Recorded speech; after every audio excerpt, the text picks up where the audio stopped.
की brigade, Sambhaji brigade,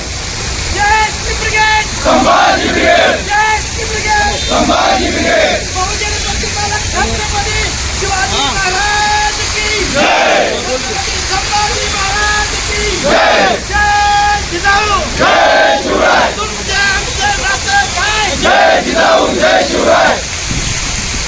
या संभाजी ब्रिगेडचे आज संभाजी ब्रिगेडचं नाव घेतलं तर या ठिकाणी बऱ्याच जणांचे धाबे जाणले जातात आणि त्याचाच एक भाग म्हणून दोन्ही संभाजी ब्रिगेड आज एक झालेले आहे आणि त्याचा आनंदोत्सव साजरा करण्यासाठी जिल्ह्यातील सर्व संभाजी ब्रिगेडचे मावळे आज एकत्र आले आहेत. या सर्व मावळ्यांसाठी मराठा सेवा संघ, संभाजी ब्रिगेड, जिजाऊ ब्रिगेड आणि 33 कक्षाच्या वतीने